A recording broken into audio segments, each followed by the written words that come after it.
वंशी विभूषित करान्नवनीरदाभात् पीताम्बरादरुणबिम्बफलाधरोष्ठात् पूर्णेन्दु सुन्दरमुखादरविन्दनेत्रात् कृष्णात् परं किमपि तत्त्वमहं न जाने।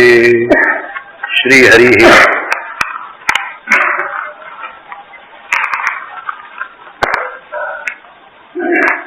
पर्चों के उत्तर संक्षेप में क्रमशः देने का विचार है। सबका उत्तर आएगा या नहीं, बुद्धि में बात उपजेगी या नहीं, ये भगवान के हाथ है। सजातीय वस्तु का ग्रहण जल्दी होता है और विजातीय का देर से होता है। अपने जिस प्रकार के भाव हैं, विचार हैं, उसी प्रकार की वस्तु यदि मिल जाती है तो उसका ग्रहण जल्दी होता है, और उससे विरोधनीय वस्तु यदि अच्छी भी है तो उसके ग्रहण करने में जरा कठिनता होती है। तो इसलिए साधना में जिसकी जो साधना हो उसके अनुकूल पदार्थों का, परिस्थितियों का संग्रह और संग करना उचित है। जैसे एक आदमी भगवान श्री कृष्ण का उपासक है, एक भगवान शंकर का उपासक है, किसी का कोई उपासक हो, वो यदि दूसरी चीजों को बार बार सुनता रहे, उसकी विरोधी चीजों को भी सुनता रहे,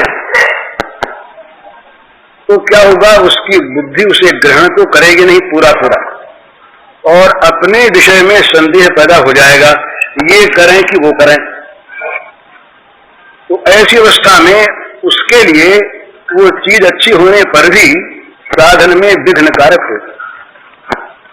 तो साधना का स्वरूप दूसरा है और सुनने की कौतूहलता का रूप दूसरा है।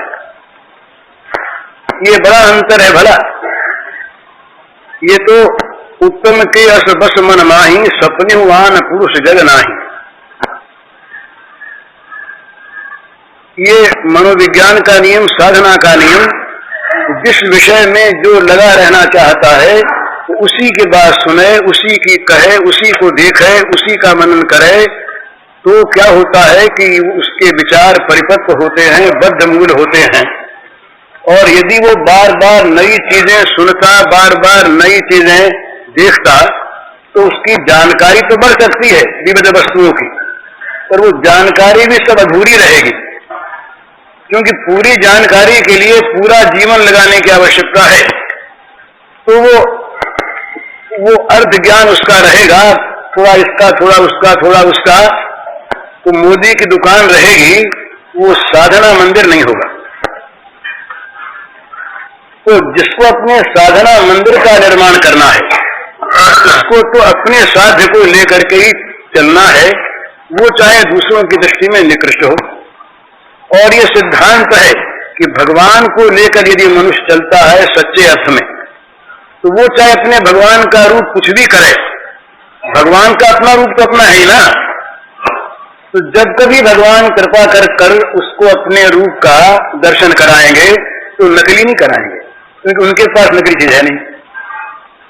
तो इसलिए जिस किसी भी साधन में जो व्यक्ति लगा हुआ हो, उसी साधन के अनुकूल प्रसंगों को, संगों को देखे, उन्हीं का मनन करे, उन्हीं में रमे, उन्हीं में रुचि रखे, तो उसका ग्रहण जल्दी होता है, साधना परिपुष्ट होती है। और यदि वो भगवान के लिए है तो भगवान दयामय, भगवान सर्वज्ञ, वो जानेंगे कि ये मेरे लिए कर रहा है, तो कहीं भूल त्रुटि होगी उसको भगवान निकाल देंगे।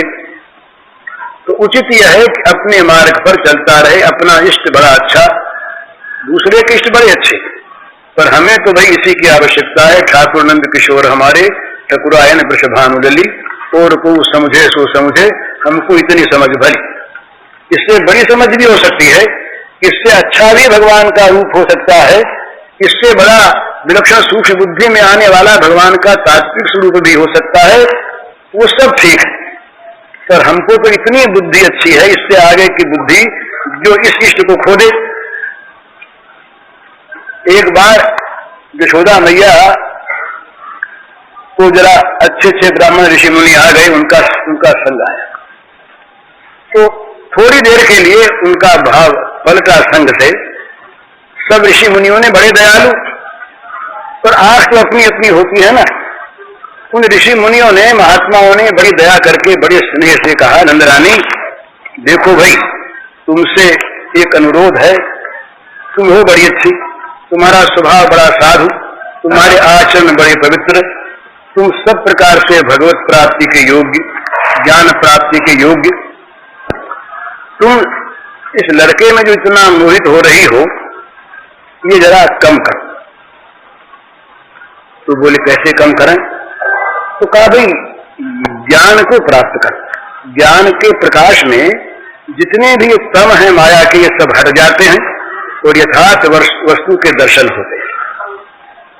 तो वही सबका ध्येय होना चाहिए, सबके लिए उचित है। तो थोड़े काल के लिए उन्होंने क्या किया, बोले अच्छा आप कहो वैसे करें। तो जब वो जरा सा आंख मूंद करके और ऋषियों के बताने के अनुसार ध्यान में प्रवृत्त हुई, तो गोद में बैठे लाला हटकर परे हो गए। गोद में बैठे लाला हटकर परे हो गए। वो जब तक देख रही थी लाला की ओर, तब तक तो लाला मंत्र मुग्ध से मैया की ओर देख रहे बड़े मजे में। और जब वो महात्माओं के उपदेश से, किसी का करती हो, जब वो महात्माओं के उपदेश से और महात्माओं के बताने के अनुसार किसी अन्य ध्यान में प्रवृत्त हुई, तो जरा आंख मूंदी तो कन्हैया गोद से उठ करके अलग जाके खड़े हो गए। अब आंख तो मूंदी पर फिर ध्यान गया कन्हैया कहां, तुम्हें टटोले कन्हैया नहीं दिखा। अब खुल गई आंख तत्काल, कन्हैया कहां गया, तुम्हें चला गया। महात्माओं ने कहा रे कन्हैया यहीं पर होगा, तुम ध्यान तो करो। बोले कैसा ध्यान कर, कन्हैया तो हो ही नहीं। और तो कन्हैया को वही ध्यान करना था, तुमको तो ज्ञान के प्रकाश में लाना है। वो बोलिए ज्ञान का प्रकाश तो अंधेरा लाने वाला हमारे लिए। कैसे? बोले आंख मिची तो अंधेरा हो गया, और कन्हैया नदी का सबसे बड़ा अंधेरा हो गया। तो जो प्रकाश कन्हैया को गोद से हटा दे, हमें महात्मा जी उस प्रकाश की आवश्यकता नहीं है, हमें तो ये अंधेरा ही अच्छा है। हाँ, वो कृपात्री जी ने एक बार बड़ी सुंदर बात कही।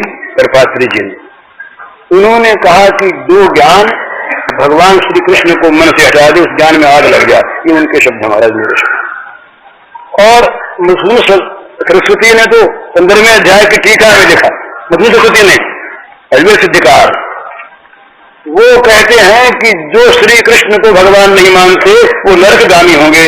देखिए टीका निकाल कर आज अपनी बात नहीं। तो अपनी अपनी आंख और अपने अपने भगवान एक होने पर भी विभिन्न होते हैं।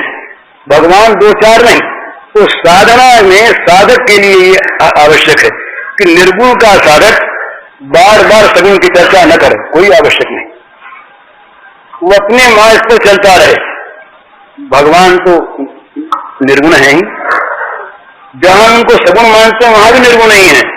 वहां की व्याख्या भगवान ने स्वयं की। पद्म पुराण में भगवान शंकर के साथ भगवान श्री कृष्ण का संवाद, उसमें उन्होंने सगुण की निर्गुणता का और साकार की निराकारिता का अर्थ समझाया है श्री कृष्ण शंकर जी। तो उन्होंने वहां पर कहा कि मेरे जो गुण हैं वे गुण प्राकृतिक गुण नहीं है। सत्व रज तम जो है ये गुण मेरे में नहीं है। मेरे जो गुण है वो स्वरूप भूत गुण है। तो इन गुणों से मैं सर्वथा रहित, इसलिए मैं सगुण भी निर्गुण हूं। और मेरा जो स्वरूप है ये आकार है, श्री विग्रह, ये पांच भौतिक आकार वाला नहीं। तो पांच भौतिक आकार से रहित होने के कारण मैं साकार होता हुआ भी निराकार हूं। तो इसलिए उनमें सगुण में भी निर्गुणता और साकारता में भी निराकारता नित्य प्रतिष्ठित रहती है।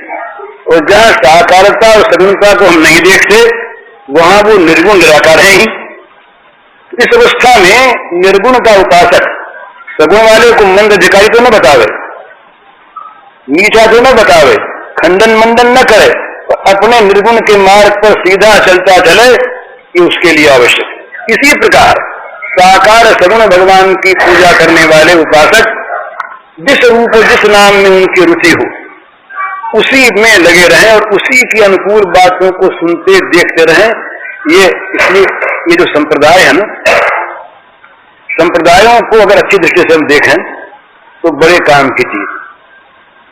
भाई बार बार मार्ग बदलते रहना, आज एक कल दूसरा परसों तीसरा, तो किसी मार्ग पर भी आगे नहीं बढ़ सकता। तो अपने मार्ग पर चलते रहना, ये अपने संप्रदाय के अंतर्गत रह करके भगवान को पाने की चेष्टा करना, इसमें क्या बुरी बात है। तो इस दृष्टि से गुरु इष्ट संप्रदाय ये सब अलग अलग हुआ करते हैं और इनका अलग होना रुचि के अनुसार होता है। साधन अनेक साध्य एक, ये सिद्धांत है बड़ा। सबको एक रस्सी में बांध करके नहीं ले जाया जा सकता, विभिन्न रुचि के लोग। कल एक माई ने कहा कि शीतला और दुर्गा तो एक ही, वो शीतला दुर्गा तो एक है, इसमें कोई संदेह नहीं। और वो गधे पर चढ़ती है, वो सिंह पर चढ़ती है, एक ही के दो रूप है ना। वो हाथ में शस्त्र लेती है, हाथ में ये छाछ और झाड़ू लेती है, सूप और झाड़ू लेती है, सफाई करने वाली है। तो सफाई करने वाले शीतला को जहां मनाना हो वहां उसके हाथ में झाड़ू और सूप देना पड़ेगा। टोकरी झाड़ू में सफाई कैसे करेगी?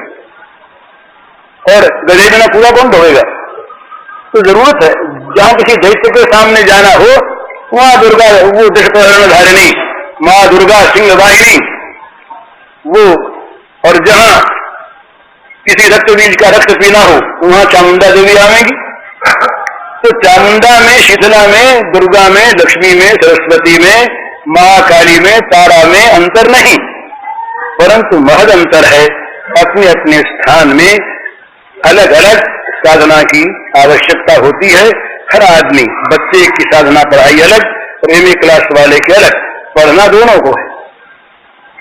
और इसी प्रकार से एमए क्लास में भी किसी ने साइंस लिया है, किसी ने कॉमर्स लिया है, कोई कानून का विद्यार्थी है, तो सभी एमए क्लास के हैं, पर सबकी रुचि अलग अलग, सबकी शिक्षा अलग अलग, और शिक्षा के बाद एमए डिग्री में भी उनके अलग अलग वर्ग होते हैं। भाई ये साइंस का एमए है, ये विज्ञान का एमए है, ये कॉमर्स का एमए है, अलग अलग होते हैं। तो इसलिए अलग अलग होना कोई बुरी चीज नहीं है और उसकी आवश्यकता है। उसमें अगर घोल मटोल कर दें तो न इसका रहेगा न उसका रहेगा। तो ये जो बहुत सुनना बहुत कहना है, ये साधकों का काम नहीं है। ये तो सुनने के शौक वालों का और कहने के शौक वालों का काम है। अच्छे शौक ऐसी अच्छी बात है, बुरी चीज नहीं, इससे लाभ होगा इसमें कोई संदेह नहीं। भगवान के गुणानुवाद अच्छी बातें कैसे भी कार्य में जाए ये लाभदायी नहीं है, जरा भी संदेह नहीं, तो इसका खंडन जरा भी नहीं, जितना प्रचार उतना अच्छा। तथापि जो एकांत साधक है उसके लिए बहुत सुनने की, बहुत जानने की आवश्यकता नहीं। थोड़ा जाने, थोड़ा सुने, और जो जाने जो सुने उसको जीवन में उतारना शुरू कर दे, ये साधक का काम। आज एक बात सुनी, कल दूसरी सुनी, आज एक का खंडन किया, कल दूसरी का मंडन किया, इसमें उसका जीवन चला जाता है। तो पक्षपात तो न करे, पर अपनी चीज को अपनी ही माने। अरे भाई दूसरे का पति बड़ा सुंदर, बड़ा अच्छा, बड़ा गुणवान, पर पतिव्रता के लिए तो अपना वो काला कलूटा जैसा गुणहीन भी अगर पति है तो वही उसका है। वो अन्य की ओर नहीं ताकना चाहते। सधर्मे निधनम श्रेय पर धर्म भयावह। अच्छा भी परधर्म जो है वो ग्राह्य नहीं। परधर्म का अर्थ यहाँ पक्षपात नहीं, खंडन नहीं, कि किसी के प्रति घृणा नहीं, नफरत नहीं, किसी को बुरा और नीचा मानना नहीं, सबके प्रति सम्मान। हमारे वो ऑफिस में टंगी रहती ईसा की तस्वीरें, हम ईसा बड़े प्रिय हैं, और हम वैसे कूप मंडूक सनातनी माने जाते हैं। तो एक सज्जन आए सनातन धर्मावलंबी, सनातनी हम भी अपने को मानते हैं, क्या हम गिरे हुए सनातनी हूं, ये दूसरी चीज है। तो उन्होंने कहा कि ये आपने ईसा की तस्वीर क्यों लगा रखी है यहाँ पर? मैं कहा अच्छी लगती है। अच्छी लगती लगा रखी, बोले ये धर्म नहीं। मैं कहा धर्म सही, अधर्म सही। धर्म की बात हम आग्रह करें तब में हमारा धर्म है। हमको ईसा अच्छा लगता है, ईसा का त्याग हमें अच्छा लगता है, ईसा की शांति हमें अच्छी लगती है। वो हमने माना कि ईसा का धर्म भी हमारे ही धर्म का, हिंदू धर्म का ही एक अंश मात्र है, ये मानते हैं। पर ईसा से हमारा विरोध क्यों हो? बुद्ध का नाम लेने में हमको डर क्यों लगे? हैं? क्यों डर लगे? कुरान की अच्छी बात भी अगर हम अच्छी बताएं तो हम भयभीत क्यों हो जाएं? अरे सारे भगवान, एक ही भगवान का तो सब पसारा है ना। हम किसी चीज को अच्छी न समझें, उसको न माने।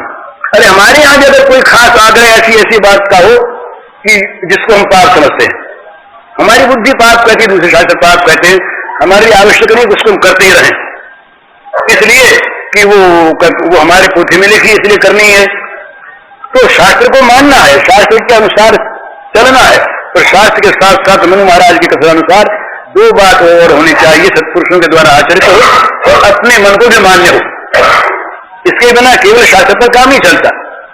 तो इसलिए ये बुद्धिमानी के साथ, विचार के साथ आवश्यक है कि जिस मार्ग में हम लगे, जिस साधन में हम लगे, उसी साधन के सजातीय विषयों का हम अनुशीलन करें तो हमारे साधन में प्रगति होगी। दो चीज साधक के लिए बड़ी आवश्यक है, भला दो चीज बड़ी आवश्यक है,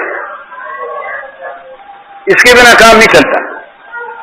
एक तो दूसरे का खंडन मंडन करने के लिए किसी दूसरे मत का श्रवण मनन न करें, और एक अपने इष्ट और अपने साधन में कभी हीन बुद्धि न करें।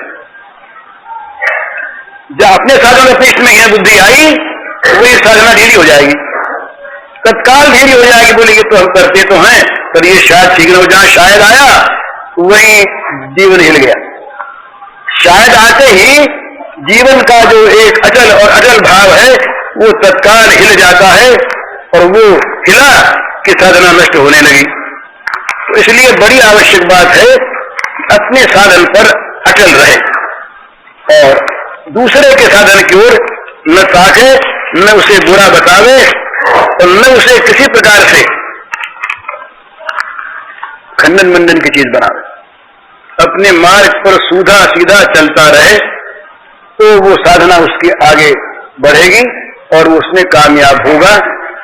ये बहुत कुछ कहना और सुनना जो होता है ना, ये भगवत चर्चा के लिए तो बड़ा उत्तम, पर नए नए सिद्धांतों का जो श्रवण है और नई नई साधन प्रणालियों का जो श्रवण मनन है, ये व्याघात करने वाला होता है, इसमें कोई संदेह नहीं। इसलिए साधक के लिए, इसलिए ऐसी हमारी यहाँ एक परंपरा थी कि साधक गुरु के समीप जाता, अपनी जिज्ञासा रखता, गुरु उसको जैसा अधिकारी मानते उसके अनुसार उसे उपदेश करते, वो उसे जीवन में उतारता और आगे बढ़ता चुपचाप, यही।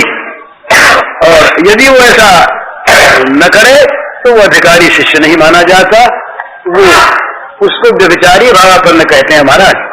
जो आज एक को कल दूसरे को परसों तीसरे को बदलता रहे साधन को और साध्य को, उससे काम नहीं चलता। अपना साध्य एक और अपना साधन एक, इसमें निरंतर लगा रहे।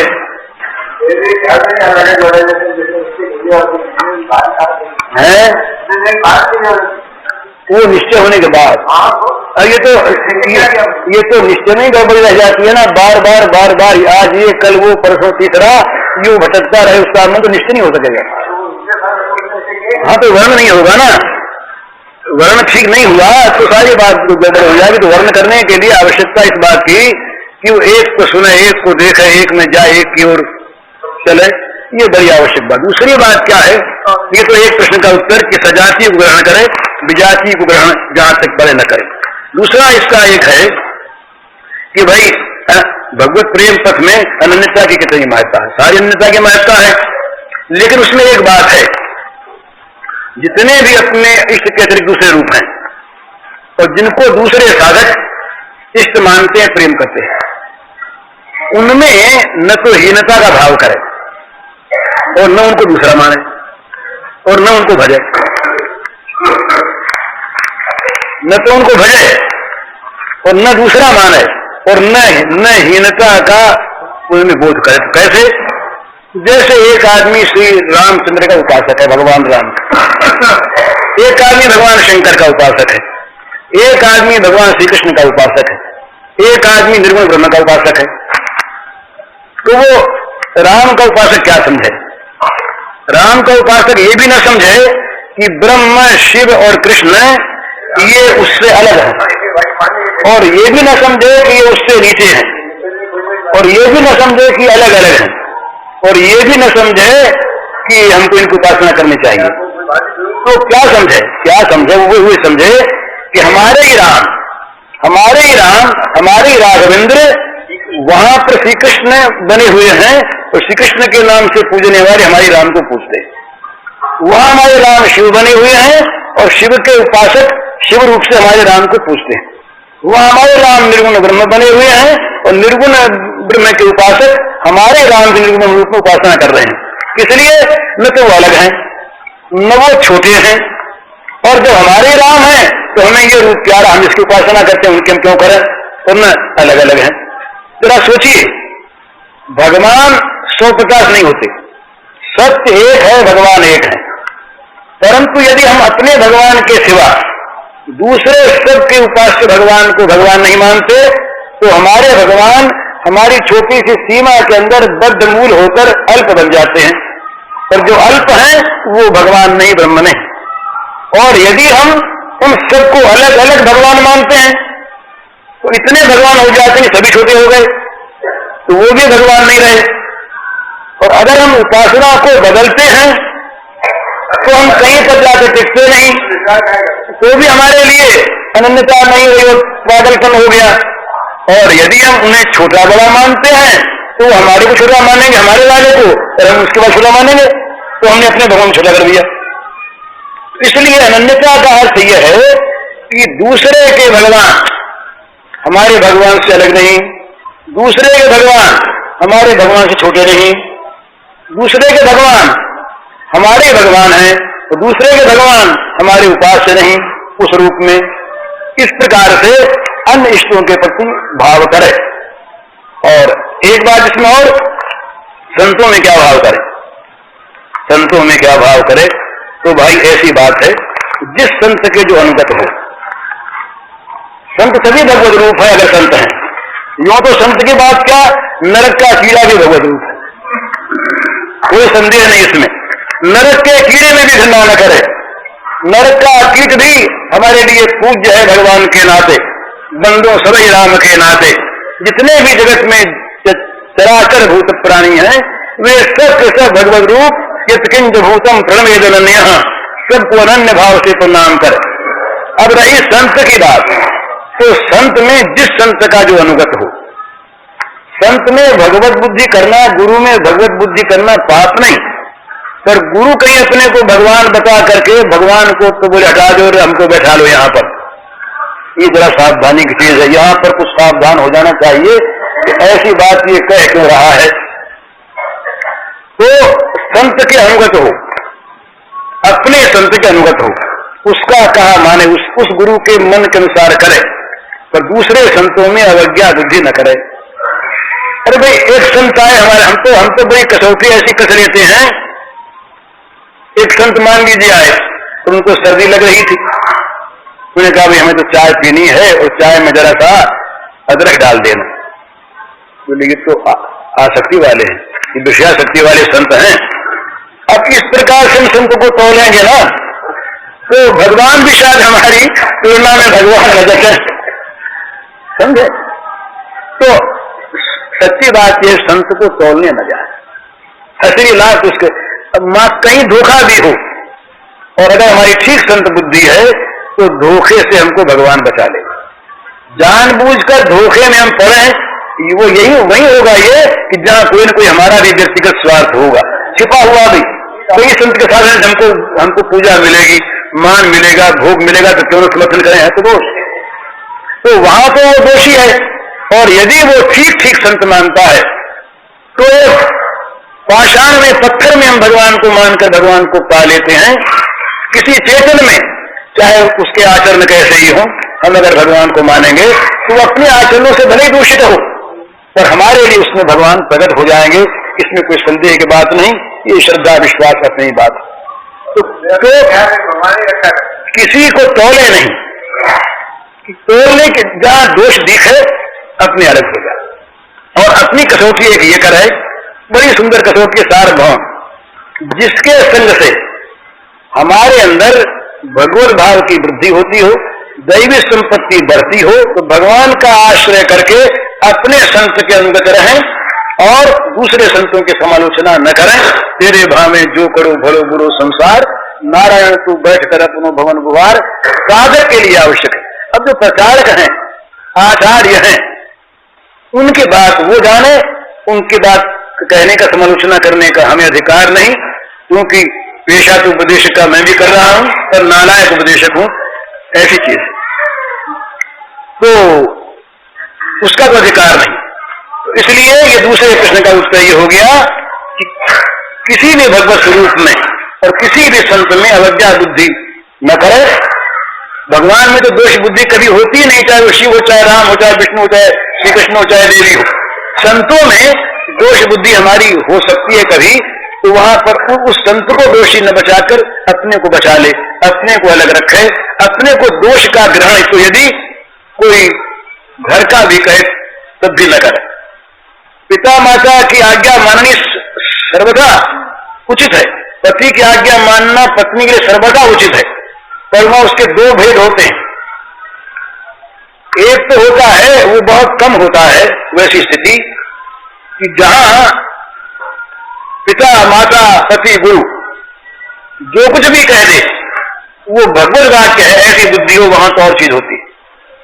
और जहां हम अच्छा बुरा सोचते हैं, अच्छा बुरा सोचने के लिए हमारा ब्रेन काम करता है, वहां पर हमें पिता भी कहे कि तुम खून कर दो अमुक का, पति कहे कि तुम व्यभिचार करो पत्नी से, तो उसकी बात न माने। जो वहां तक बात मानने में आपत्ति नहीं, जहां तक आज्ञा और सम्मति देने वाले का बुरा न होता हो, अपना बुरा हो जाता हो। पर जिस आज्ञा के पालन करने में आज्ञा देने वाले के लिए भी अशुभ फल पैदा होता हो, वो आज्ञा गुरु कोई भी न माने, कोई आपत्ति की बात नहीं। तो बुरी बात किसी की भी न माने, इसमें कोई आपत्ति की बात नहीं, परंतु किसी में दोष बुद्धि न करे, अवज्ञा बुद्धि न करे। अगर न दिखे अपने को तो वो योग दर्शन के अनुसार उपेक्षा बुद्धि कर ले। मैत्री करुणा मुदिता जहां न बैठती हो वहां उपेक्षा करे, उससे अलग रहे, अपने को बचाए रखे, और यदि पास चला जाए तो भगवत बुद्धि करे। इसमें अपना लाभ है। मेहतर में हम भगवत बुद्धि करें तो सचमुच मेहतर हमारे लिए भगवान है, कोई संदेह की बात नहीं। तो ये एक प्रश्न का उत्तर संक्षेप में टाइम बता दीजिए। दूसरा है ये प्रश्न कि संसार में ये मेरा कौन है, ये प्रश्न है। तो भाई इसका उत्तर तो ये है, असली उत्तर तो कि मेरा भगवान के सिवा कोई नहीं है। दोनों चीज, मेरा कोई नहीं और मैं किसी का नहीं, मैं किसी का नहीं। ये दो चीज मानने की बड़ा बड़ी सुंदर बात। एक तो ये कि जब तक जिसको मेरा कहने वाले अधिक होते हैं, तब तक एक बड़ी बाधा रहती है इस बात में कि भगवान उसे मेरा कह दे।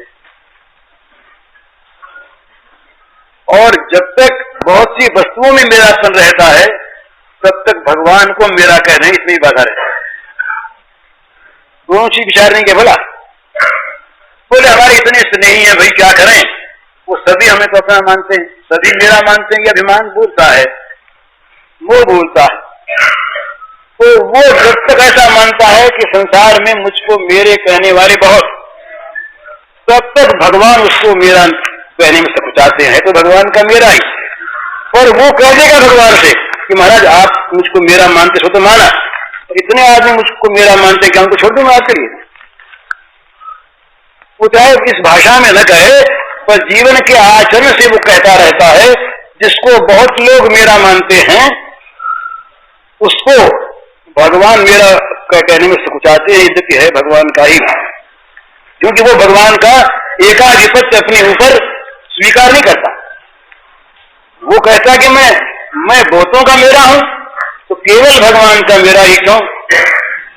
हाँ, एक ने कहा मुझसे, बड़ी बड़ी अच्छी बात कही। एक कोई बहन थी, उसने कहा मुझे अच्छी बात लगी, उसकी स्थिति क्या है मुझे पता नहीं, मैं जानता नहीं। उसने कहा कि जब मुझमें विपत्ति आई तब मेरे मन में यह आया कि मुझे अब मेरी कौन कहेगा, मेरा कौन कहेगा।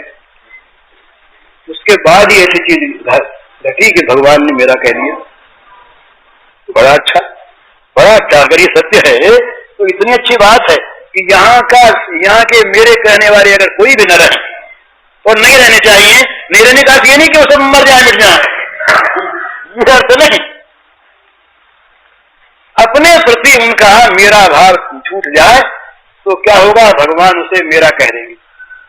और जहां भगवान ने मेरा कहा, काम बन गया। तुलसीदास जी ने तो बड़े सहज भाव से कहा, बोले महाराज लगता क्या है, एक बार कह दो, एक बार कहो ना तुलसीदास मेरो, एक बार कहो ना तुलसीदास मेरो, एक बार कह दो ना। राम दो बार बोलते नहीं, जो एक बार कह दिया तो कह दिया। तो बोले राम जी एक बार कह दो ना तुलसीदास मेरा, क्या नहीं करता। पर वो मेरा कहने में सकुचाते हैं। जब तक मेरा कहने वाले बहुत लोगों का दल रहता है ना, बहुत लोग रहते हैं, ये मेरा, तब तक भगवान कहते भाई इनके बने रहो, अब हमारे अकेले के तो तुम बनना चाहते नहीं, तो तुम कैसे मेरा कहें।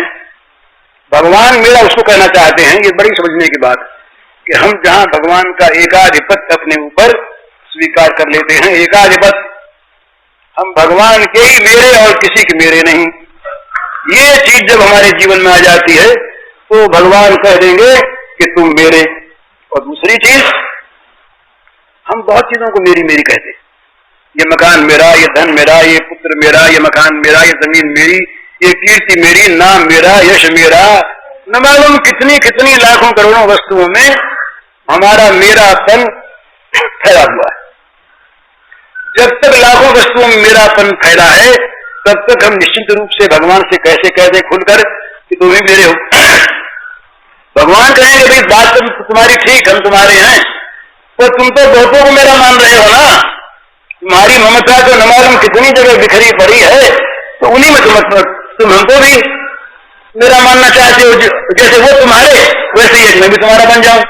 बोले भाई मोटर है, गाड़ी है, इंजन है, मशीन है, चूल्हा है, चक्की है, ऐसे भगवान भी हमारे में बन जाए। जैसे घर में चूल्हा चक्की रहे ऐसे ही भगवान भी रहे, बच्चा एक भगवान भी रहे, एक चीज तो मेरापन बढ़ गया। इस प्रकार के मेरेपन को भगवान स्वीकार नहीं करते। वो कहते हैं कि भाई सीधी बात है, अगर तुम चाहते हो मुझको अपना बनाना तो सारी ममता जो है ये केवल मेरे में केंद्रित हो कर दो। दोनों बात, मुझे अपना अधिकार पूरा कर लेने दो या मेरे पर तुम पूरा अधिकार कर लो, अधूरा नहीं। या तो तुम केवल मेरे बन जाओ, तुम पर मेरा पूरा अधिकार हो जाए, तुमको मेरा कहने वाला मेरे सिवा कोई रहे नहीं, तुम मेरी चीज बन जाओ, दूसरे की चीज नहीं। दूसरे की चीज तुम अगर बनने जाओगे मेरी बनने के साथ साथ, तो मैं भैया नाराज हो जाऊंगा। ये भगवान कहते हैं। नाराज होने का यही कि तुमको मेरा कहने में संकोच कर लो, और या तुम मेरे पर पूरा अधिकार कर लो, मुझको ही मेरा मान लो और किसी वस्तु में मेरापन मत रखो, तो तुम्हारा काम हो जाएगा। तो क्या करें, तो भगवान से प्रार्थना करें हम कि जिससे हमारे ऊपर से सबका मेरापन उठ जाए और हमारा सबसे मेरापन उठ जाए, हमारे ऊपर भगवान का एकांत अनन्य मेरापन हो जाए और हमारा भगवान में एकांत अनन्य मेरापन हो जाए। भगवान ये कह सकेंगे तुम मेरे, और हम ये कह सकेंगे भगवान तुम ही मेरे।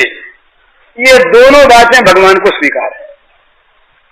तो जगत में जहां मेरापन कहते हैं, जगत में जहां अपने को किसी का मेरा बनाते हैं, ये दोनों ही हमारे लिए खतरनाक चीज है, भ्रांति है।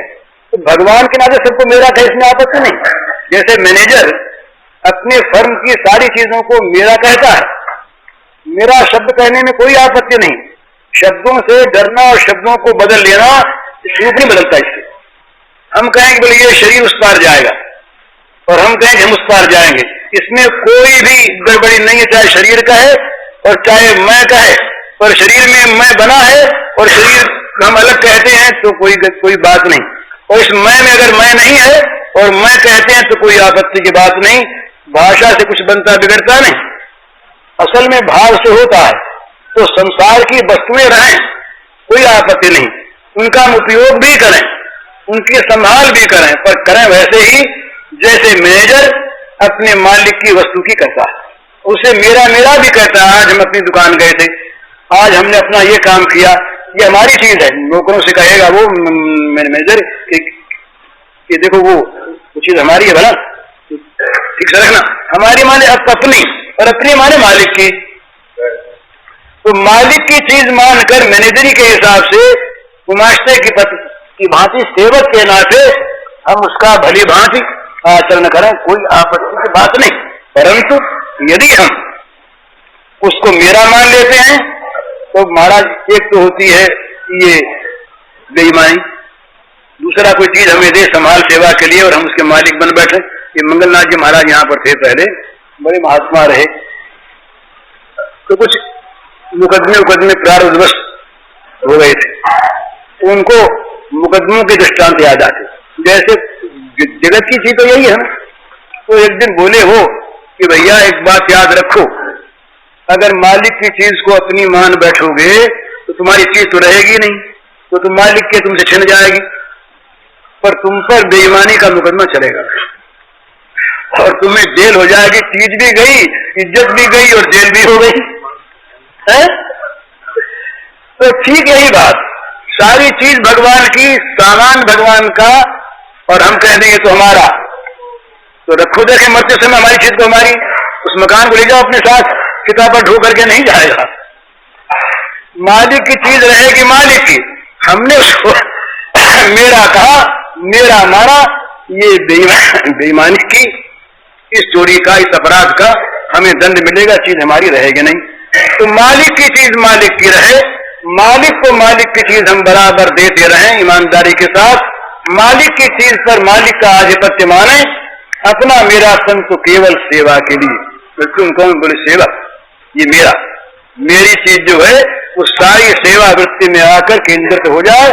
मैं सेवक सचराचर रूप स्वामी भगवंत, मैं सेवक सचराचर मेरे स्वामी भगवान का मंगलमय रूप। इस प्रकार से अपने को हटा दे, भगवान को बैठा दे, जगत में मेरेपन को दूर कर ले और उसकी जगह भगवान को बैठा दे, और अपने ऊपर भगवान का पूर्णाधिकार स्थापित करवा दे। भगवान से कह दे कि तुम स्वच्छंदता से कहो कि ये मेरा है। संकोच करते हैं ना भगवान, बोले मेरा कह दे और कल को कोई इससे काम नहीं करे, महाराज जी कैसा, तो गड़बड़ होती है बात। तो भगवान से हम कह दें, भगवान को समझा दें, भगवान के दिल में बैठा दें कि हम तुम पर कभी संदेह नहीं करेंगे, हम कभी तुम्हारे अधिकार पर संदेह नहीं करेंगे। तुम जो चाहो, जब चाहो, जैसे चाहो, जहां चाहो, अपनी चीज को अपनी भांति तुम बरतो, तुम्हारा ही मेरे पर पूरा अधिकार। अर्थात तुम ये कह दो कि ये मेरा, ये मेरा। इस प्रकार अपने को हम भगवान का बना दें तो क्या होगा, भगवत भाव का विकास हमारे अंदर होगा। ये कसौटी है भला, जब तक हमारे अंदर जगत बसता है तब तक हमारे जीवन का रूप और रहेगा, और जब हमारे अंदर भगवान आके बस जाएंगे तब हमारे जीवन का रंग रूप पलट जाएगा, चाहे ढांचा यही रहे। तो रंग रूप पलटने पर क्या होगा, ये अनुभूति होगी उसको, फिर ये सारे जितने भी ये गड़बड़ झाले की चीजें हैं ये निकल जाएगी। तो वैसी अवस्था में हम कह सकेंगे कि हमारे जीवन में भगवान आ गए।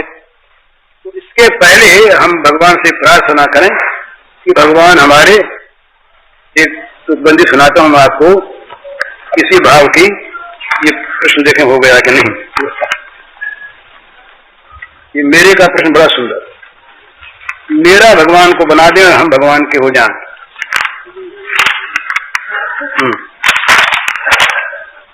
जब तक जग में रहते मुझको मेरा कहने वाले, तब तक तुम हो दूर खड़े हंसते हो सदा निराले।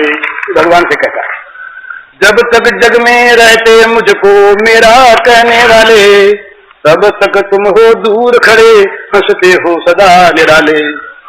जब तक रखते मोहग्रस्त मुझको ये डाले घेरा, मेरा मेरा कहने वाले, जब तक रखते मोहग्रस्त मुझको ये डाले घेरा, तब तक तुम कहते सकुचाते खुलकर मुझको मेरा, तब तक तुम कहते सकुचाते खुलकर मुझको मेरा। जब तक जग के प्राणी पदार्थों को मैं कहता मेरा, जब तक जग के प्राणी पदार्थों को मैं कहता मेरा, तब तक तुमको कभी नहीं कह पाता खुलकर मेरा, तब तक तुमको कभी नहीं कह पाता खुलकर मेरा। जब तक तुमको ही मैं मेरा नहीं बना हूँ पाता, जब तक तुमको ही मैं मेरा नहीं बना हूँ पाता, तब तक मेरे मेरे का दावा नल सदा जलाता। कि मेरे मेरे क्या आग में सब जल रहे हैं, तब तक मेरे मेरे का दावा नल सदा जलाता। दया करो इस मोह पाश से मुझको तुम ही छुड़ाओ, प्यार भरे शब्दों में मुझको कह मेरा अपनाओ।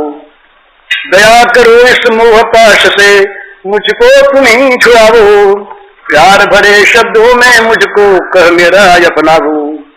समझूं मैं भी एकमात्र तुमको ही केवल मेरा, समझूं मैं भी एकमात्र तुमको ही केवल मेरा। उठे तुरंत मेरे जीवन से यह माया का डेरा, उठे तुरंत मेरे जीवन से यह माया का डेरा।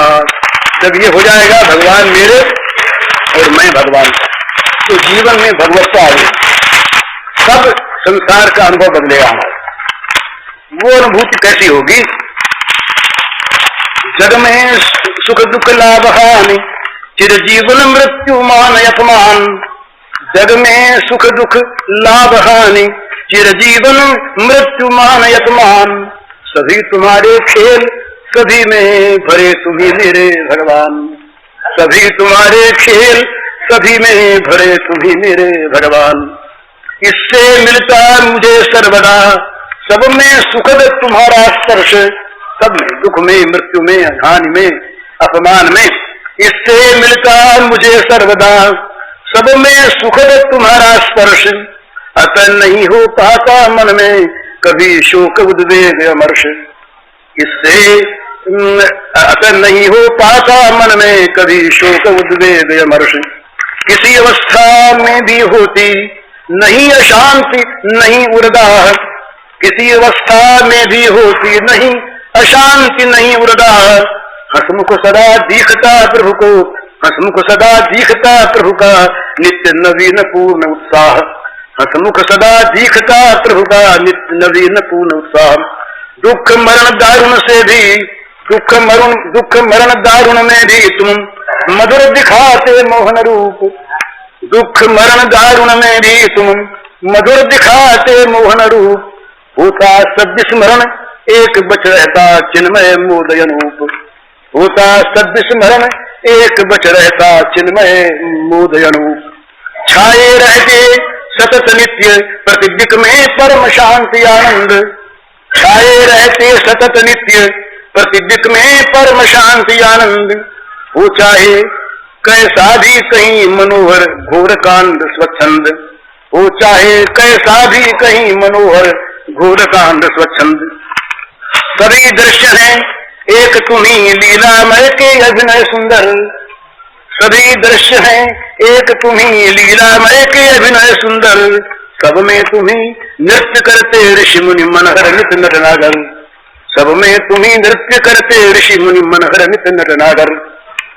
तो प्रत्येक अवस्था में, प्रत्येक दिशा में, प्रत्येक परिस्थिति में, प्रत्येक प्रसंग में, प्रत्येक प्राणी में, प्रत्येक वस्तु में, प्रत्येक परिस्थिति में भगवत्ता जब जीवन में आ जाती है तो भगवान का स्पर्श प्राप्त होता है, भगवान उसके भर जाते हैं अंतर बाहर। वैसी अवस्था में जगत का जो आज है, जरा सी ठेस लगते ही मन के अभिमान को हम फुफकार उठते हैं, जरा सी प्रतिकूलता होते ही हम क्षुब्ध हो जाते हैं, जरा सा किसी के द्वारा अपना अमंगल कल्पना करते ही उस पर क्रोधित होते हैं, हिंसा करने लगते हैं, बुरा चाहने लगते हैं। जरा सा अपने मन में मन के अनुसार न होने पर भी हम दूसरों को नीच मानने लगते हैं। दुख में, अपमान में, मृत्यु में, हानि में, ये हमारे बनाए हुए नाम है भला। हानि, दुख, मृत्यु, मरण, अपमान, ये सब हमारे बनाए हुए, हमारे निर्माण किए हुए नाम हैं। इन सारे नामों में, सारी परिस्थितियों में एकमात्र भगवान खेलते हैं, वही नाचते हैं, हम उनका नाच नहीं देख पाते, इसीलिए कहीं क्षुब्ध होते हैं, कहीं अमर्ष करते हैं, कहीं हर्षान्वित हो जाते हैं, कहीं शोक करते हैं, कहीं भय करते हैं। जब भगवान की भगवत्ता आ जाएगी हमारे हृदय में, जीवन में, जब हम भगवान को मेरा कहेंगे और जब भगवान हम पर पूर्णाधिकार करके अपना मेरा कह देंगे, तब स्वाभाविक जीवन में ये चीजें खिल उठेंगी, प्रकाशित हो उठेंगी। जीवन हमारा अपना जीवन ये भगवान का जीवन बन जाएगा।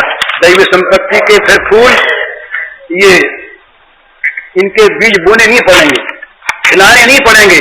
जहां हम भगवान के आश्रित हुए, भगवान को मेरा कहा, वहां दैवी संपत्ति के बगीचे के ये सारे पुष्प अपने आप खिल उठेंगे, वो कभी मुरझाएंगे नहीं।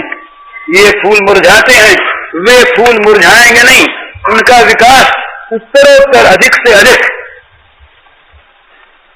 वो सुंदर होगा, मनोहर होगा, सुगंधमय होगा, सौरभमय होगा। और उस बगीचे की हमारे जीवन वाटिका के सुमनों की सुगंध से तमाम विश्व व्याप्त हो जाएगा। एक शंकराचार्य, एक चैतन्य, क्या किया इन लोगों ने? सारे जगत को सुवासित कर दिया अपने जीवन वाटिका के सुमनों के सौरभ से। ये सौरभ कहां से आई? उनके जीवन में या ये महान मंगलमय सुगंध कहां से उत्पन्न हुई? जो चिरसौरभमय है, जो चिरसुगंधमय है, जो नित्य नित्य मंगलमय है, जो नित्य नित्य परम आनंदमय है, जहां भय शोक को स्थान नहीं, जहां अमंगल के लिए जगह नहीं, उन मंगलमय, आनंदमय, शांतिमय, प्रेममय, सौंदर्य, माधुर्य, सुधा निधि भगवान के साथ उनका संपर्क हो गया। उनके जीवन में भगवान आ गए। बस भगवान जहां जीवन में आए, वहां अपने आप सारी चीजें हो गई, सारे संकल्प उसके मिट गए। अब भगवान उनके अंदर प्रविष्ट हो गए, उनकी बुद्धि भगवान बने, मन भगवान बने। मेरे धन जन जीवन तुम ही तन मन तुम सब धर्म। मेरे धन जन जीवन तुम ही तन मन तुम सब धर्म। तुम ही मेरे सकल सुख सदन, प्रिय निज जन प्राणों के मर्म। तुम ही मेरे सकल सुख सदन, प्रिय निज जन प्राणों के मर्म। तुम ही एक बस आवश्यकता, तुम ही एकमात्र हो पूर्ति।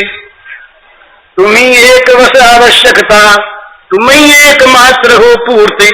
तुम ही एक सब कार सभी विधि, हो उपास सुच सुंदर मूर्ति। तुम ही काम धाम सब मेरे, एकमात्र तुम लक्ष्य महान। आठों पहर बसे रहते तुम इस मन मंदिर में भगवान। आठों पहर बसे रहते तुम इस मन मंदिर में भगवान। सभी इंद्रियों को तुम शुचितम, करते नित्य स्पर्श सुखदान। सभी इंद्रियों को तुम शुचितम, करते नित्य स्पर्श सुखदान। बाह्याभ्यंतर नित्य निरंतर तुम छेड़े रहते मधुदान। बाह्याभ्यंतर नित्य निरंतर तुम छेड़े रहते मधुदान। कभी नहीं तुम ओझल होते, कभी नहीं तजते संयोग। कभी नहीं तुम ओझल होते, कभी नहीं तजते संयोग। घुले मिले रहते करवाते करते निर्मल रस संभोग। घुले मिले रहते करवाते करते निर्मल रस संभोग। पर इससे कभी मतलब कुछ मेरा तुमसे रहता भिन्न। पर इससे न कभी मतलब कुछ मेरा तुमसे रहता भिन्न। वे सभी संकल्प भंग, मैं मेरे के समूल तरु छिन्न। पर इससे न कभी मतलब कुछ मेरा तुमसे रहता भिन्न। वे सभी संकल्प भंग, मैं मेरे के समूल तरु छिन्न। मैं मेरे के जो वृक्ष थे कि समूल छिन्न हो गए। भोक्ता भोग्य तुम ही हो सब कुछ, भोक्ता भोग्य तुम ही हो सब कुछ। तुम ही स्वयं बने हो भोग, भोक्ता भोग्य तुम ही हो केवल सब कुछ। तुम ही भोक्ता भोग्य तुम ही हो सब कुछ। तुम ही स्वयं बने हो भोग, मेरे मन बन सभी तुम ही हो अनुभव करते योग वियोग। मेरे मन बन सभी तुम ही हो अनुभव करते योग वियोग। इस प्रकार जब भगवान मेरे बने और मैं भगवान का बना, तो बस भगवान ही भगवान रह गए। भगवान की सत्ता, भगवान की महत्ता, भगवान की भगवत्ता जीवन में जागृत हो गई। यही जीवन का असली और सबसे ऊंचा लक्ष्य, इसी की प्राप्ति जीवन में हो जाए, इसी के लिए सत्संग, ये सब चीजें हैं। भगवान की कृपा से होगा, साधन भजन से कुछ होगा नहीं। साधन का अभिमान भले हो जाए। हरिओम।